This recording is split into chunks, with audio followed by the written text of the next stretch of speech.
성능을 보기 위해서 오버워치를 구동했습니다. 게임 옵션은 프리셋 값에서 해상도만 FHD로 변경을 했고요. 그래픽 옵션은 낮음으로 설정되어 있는 상태입니다. 안녕하세요, 진이었습니다.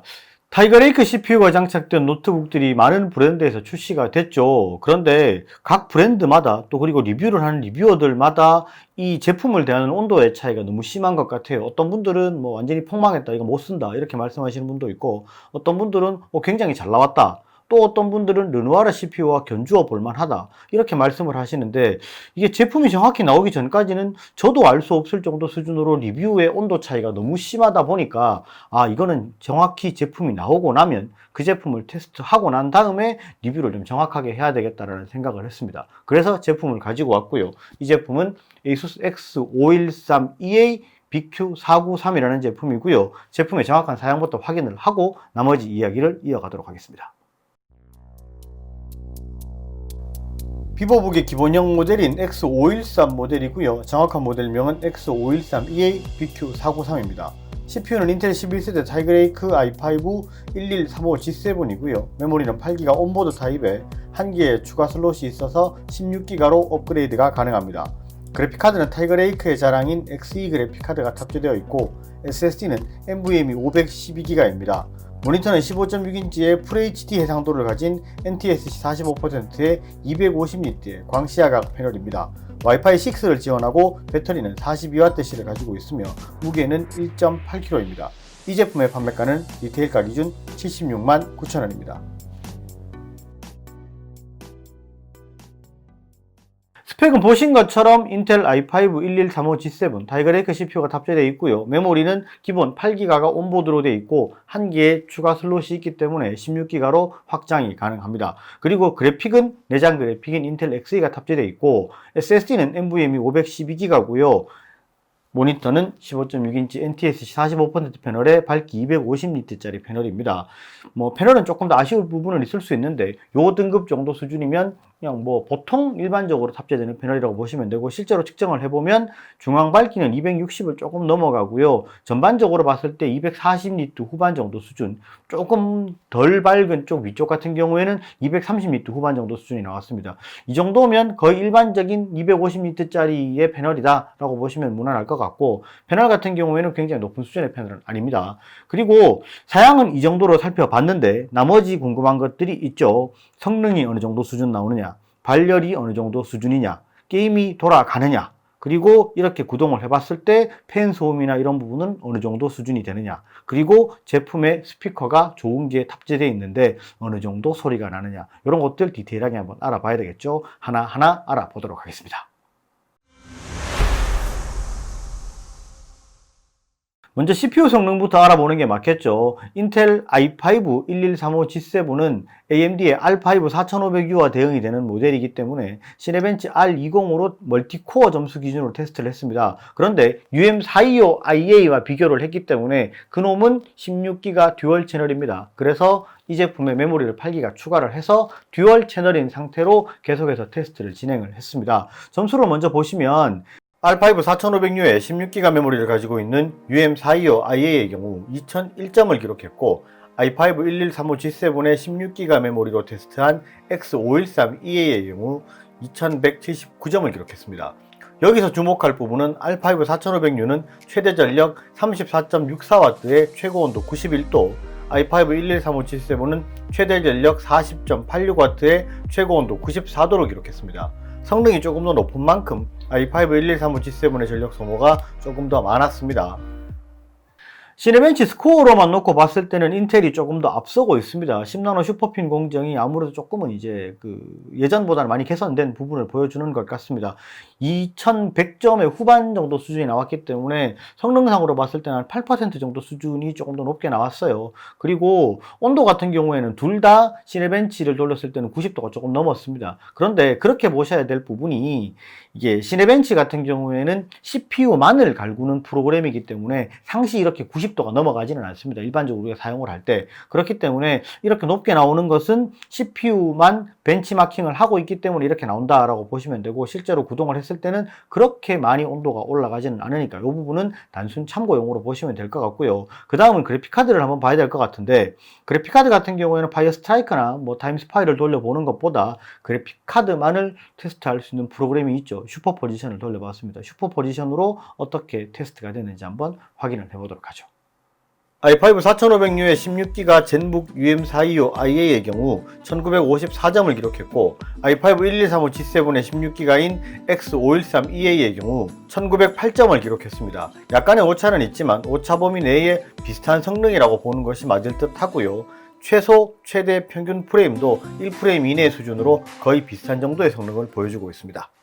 슈퍼포지션으로 점수를 놓고 봤을 때는 조금 낮죠, 둘 다. 그런데 슈퍼포지션은 원래 그래픽카드, 외장 그래픽카드가 탑재된 제품을 테스트하는 프로그램이기 때문에 프레임이 이렇게 낮게 나오는 것은 이제 높은 프로그램을 돌렸기 때문에 이렇게 낮게 나온다라고 보셔야 되고, 실제로 둘이 비교를 해봤을 때 AMD R5 4500U의 내장 그래픽과 그리고 인텔 1135 G7의 내장 그래픽을 봤을 때 조금 미세한 수준이기는 하지만 인텔 Xe 그래픽카드가 조금 더 앞섰습니다. 그래서 이 결과를 보고 좀 이게 이만큼 좋다고 이렇게 생각을 했어요. 가지고 이게 의아하다 이런 생각을 좀 하긴 했습니다. 제가 저번에 한번 말씀을 드렸던 적이 있어요. Xe 그래픽카드가 실제로 XELP라 그래서 내장 그래픽이 있고 XEHP라고 이제 추후에 출시될 인텔 그래픽카드가 있다라고 말씀을 드렸는데, 내장 그래픽의 수준이 어느 정도로 나오느냐에 따라 인텔 XEHP 외장 그래픽 카드로 출시될 놈의 성능을 기대해 볼 만도 하겠다라는 생각을 한다라고 말씀을 드렸던 기억이 있습니다.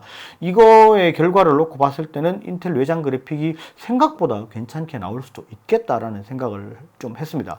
다시 본론으로 돌아와서 실제로 이 정도 수준이면 그러면 롤은 충분히 잘 돌아갈 것 같고, 일부 리뷰를 봤을 때 오버워치를 돌리니까 막 끊겨서 도저히 플레이할 수 없을 정도 수준이다라고 말씀을 하시는 분이 있었어요. 그래서 진짠가 확인을 해봐야 되겠는데 싶어서 오버워치를 플레이해봤습니다. 플레이가 가능한지, 어느 정도 수준의 프레임이 나오는지 한번 확인을 해보죠.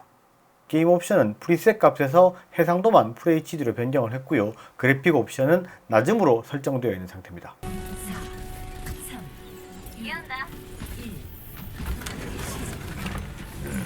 테스트는 플레이 후 리플레이를 구동하는 방식으로 진행을 했고요. 테스트와 동시에 녹화를 진행하고 있어서 약간의 프레임 제한은 있다고 보셔야 됩니다.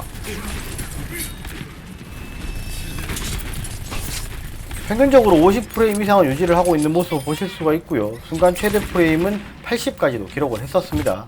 캐릭터가 많이 등장을 하고 한타 시에는 약간씩 떨어지는 모습을 보이고요. 그렇다고 크게 떨어지거나 그런 부분은 없었습니다. 플레이가 불가능하다의 수준은 전혀 아니라고 보셔도 될 것 같고요.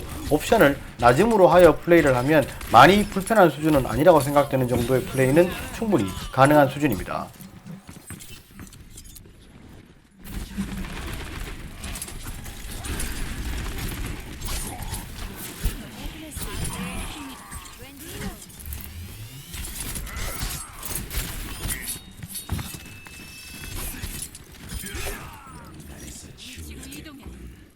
결과를 놓고 봤을 때 생각보다 잘 돌아가죠. 그래서 저도 조금은 놀랐는데, 이게 그런 부분이 있는 것 같습니다. 이게 아무래도 옵션을 낮음으로 설정을 했고, 그리고 내장 그래픽으로 돌아가고 있는 부분이기 때문에 이게 잘 나올 때는 80프레임까지 나오다가 좀 한타 시에는 한 40프레임 초반까지 떨어지는 그런 정도를 보였는데, 플레이가 전혀 불가능한 수준은 아니지만 원활하게 플레이가 가능하다라고 말씀드릴 수 있을 만한 수준은 못 되는 것 같아요. 그러니까 이제 게임은 게이밍 노트북으로 하시고, 이거는 이제 이 정도 수준이 가능한 정도다라고 보시면 될 것 같고, 롤 정도 수준이나 피파 정도 수준은 전혀 불편함 없이 하실 수 있을 정도는 된다라고 보시면 될 것 같고, Xe 내장 그래픽이 생각보다는 괜찮게 나온다라고 보시면 되겠습니다. 그리고 그러면 이렇게 돌려봤을 때 온도가 도대체 어느 정도 수준 나오느냐라고 좀 궁금해 하실 부분이 있습니다. 뜨거워서 쓸 정도가 못 된다 이렇게 말씀하시는 분들이 많았었어요. 그런데 실제로 구동을 해봤을 때 온도는 CPU 온도 기준으로 70도에서 80도 초반 왔다 갔다 하고요. 외부로 올라오는 그런 온도는 그렇게 높지가 않았어요. 제가 열화상 카메라로 찍어봤으니까 시네벤치 구동 때랑 슈퍼포지션 구동 때 어느 정도 수준 온도가 나오는지 한번 확인을 해보죠.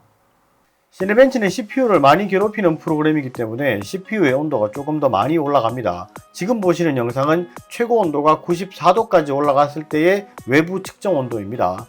좌측 상단이 45도를 조금 넘어가고 있는 곳이 열 배출구고요. 키보드 쪽은 최고 온도로 올라갔을 때 40도를 살짝 넘어갔고요.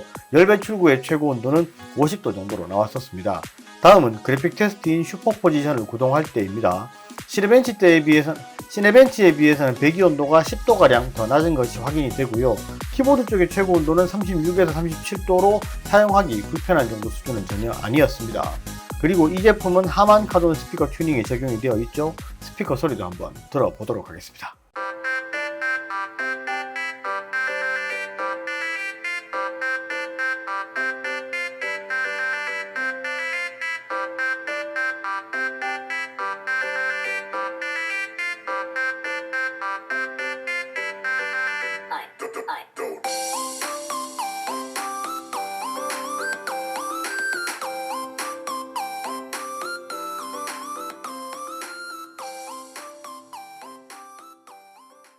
영상을 보셨을 때 발열은 생각보다 그렇게 높지는 않죠. 외부로 올라오는 온도가 그렇게 높지는 않았습니다. 그리고 뭐 이게 생각보다 뭐 진짜 막 뜨거워서 못 쓰겠다 이럴 정도 수준으로 욕하시는 분들이 있던데, 이게 브랜드마다 쿨링 성능이라든지 아니면 또 이제 메인보드의 전원 설정이나 이런 부분이 조금의 차이가 있는 부분이 분명히 있는 것 같습니다. 그리고 소음이나 이런 부분이 어느 정도 수준이냐 이렇게 물어보실 부분이 분명히 있을 거예요. 실제로 테스트를 해봤을 때 제가 이제 시네벤치라든지 그 다음에 뭐 슈퍼포지션을 돌렸을 때는 이게 쇳 하는 그런 소음이 조금은 들렸습니다. 그러니까 뭐 이게 그렇게 좀 높은 스펙으로 돌리고 벤치마킹 테스트를 할 때는 소음이 조금은 있다라고 보셔야 되고, 그리고 이번에 이제 ASUS에서 이제 마야수스의 어플리케이션을 좀 업그레이드를 하면서 인텔 타이거 레이크에는 조금 다르게 그 컨트롤이 되는 부분이 있더라고요. 펜 컨트롤 쪽으로 들어가 보시면 성능 모드, 밸런스 모드, 그리고 조용 모드, 원래 이제 게이밍 제품에만 이렇게 적용이 되던 것들을 이렇게 적용을 해놨는 것을 봤을 때 아무래도 이제 펜 컨트롤은 조금 신경을 쓴 것 같습니다. 그래서 조용 모드로 했을 때는 실제로 상당히 조용합니다. 그래서 이렇게 했을 때는 CPU 전력도 30W 이하로 이제 최대 전력이 제한이 되고, 그렇기 때문에 쓰실 때는 배터리도 좀 더 오래 가고, 그리고 이제 성능도 약간은 다운이 되지만 배터리도 오래 가고 뭐 팬 소음도 굉장히 적습니다. 그러니까 도서관에서 사용을 해도 전혀 무리가 없을 정도 수준으로 조용한 소음을 내고 있기 때문에 그런 부분은 생각보다 괜찮을 수 있다라고 보시면 되고, 그리고 몇몇 가지 그렇게 말씀하시는 분들이 있었어요.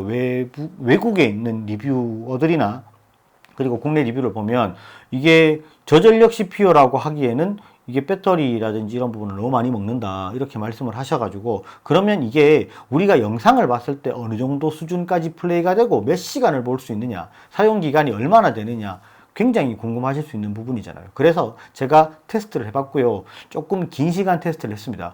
어떻게 테스트했는지 한번 보시죠. 넷플릭스로 영상을 플레이하면서 테스트를 진행을 했고요. 화면의 밝기는 어댑터를 제거한 디폴트 값으로 진행을 했습니다. 와이파이로 인터넷을 연결해서 넷플릭스 영상을 실시간으로 스트리밍하는 방식으로 진행을 했고, 소리는 스피커로 재생이 되고 볼륨 30으로 설정된 상태에서 장시간 영상을 재생을 하였습니다. 그리고 마이아수스의 설정은 밸런스 모드로 되어 있었습니다. 100% 완충된 상태에서 영상을 시작을 해서 연속해서 플레이해서 완전 방전이 되어서 노트북이 꺼질 때까지 8시간 16분 동안 영상이 플레이가 되었고요. 배터리량이 42Wc임을 감안하면 상당히 긴 시간 동안 사용이 가능한 것을 확인할 수 있었습니다. 생각보다 배터리가 너무 오래 갔습니다. 저도 이게 테스트를 하면서 빨리 끝나겠지라는 생각으로 영상을 보면 대충 한 4시간 정도 수준이면 꺼지지 않을까라는 생각으로 테스트를 했고, 그리고 아까 이제 보여드렸던 그 3가지 모드 중에서 밸런스 모드로 해서 테스트를 진행을 했습니다. 그런데 이렇게 했을 때도 거의 8시간 이상의 플레이가 가능을 했습니다. 그런 걸 봤을 때는 이제 일반 문서 작업을 하거나 인터넷 웹서핑을 하실 때는 이거보다 배터리가 조금 더 오래 가지 않을까라는 생각을 했고, 와이파이가 켜져 있는 상태에서 밝기는 디폴트 값이었고요. 볼륨은 30 정도 수준으로 했기 때문에 실제로 이 정도면은 일반 뭐 밤에 그 영화 한 편 볼 수 있을 정도 수준은 충분히 된다라고 보시면 될 것 같고, 아까 이제 불이 켜져 있는 상태에서 영화를 계속해서 이제 플레이를 했는데 보는데 크게 지장이 없을 정도 수준으로 밝기는 그냥 디폴트 값이었습니다. 뭐 아답터를 제거하면 그냥 나오는 50%보다 약간 위쪽의 밝기였기 때문에 이 정도 수준이면은 보시는 데는 전혀 지장이 없을 것 같아요. 그러니까 뭐 저는 이 제품의 결론을 놓고 뭐 이야기해달라라고 말씀을 하면 생각보다는 괜찮게 나왔다 라고 말씀을 드릴 수 있을 것 같아요. 타 브랜드 제품이 어떤지는 사실 저는 아직 만져보지는 못했습니다. 그러니까 그런 제품들에 대해서는 제가 이제 만져보지 못했으니까 따로 말씀을 드릴 수 있는 부분은 아닌 것 같고, 타이거레이크 CPU가 장착된 X512EA 이 제품 BQ493 제품 같은 경우에는 16기가로 만들어서 사용을 했을 때 일반 게임 성능 괜찮게 나왔고 CPU 성능 괜찮았고 발열도 그리 높지 않았다라고 말씀을 드릴 수 있고요. 이게 성능은 약간 제한해서 사용을 했을 때는 뭐 사용하는 시간 굉장히 길게 사용할 수 있다라고 보시면 될 것 같습니다. 이 제품에 대해서 추가로 궁금한 사항이 있거나 하시면 댓글을 주시면 제가 답글을 드릴 수 있도록 하고요. 오늘 영상은 여기까지 하도록 하겠습니다. 감사합니다. 진혜였습니다.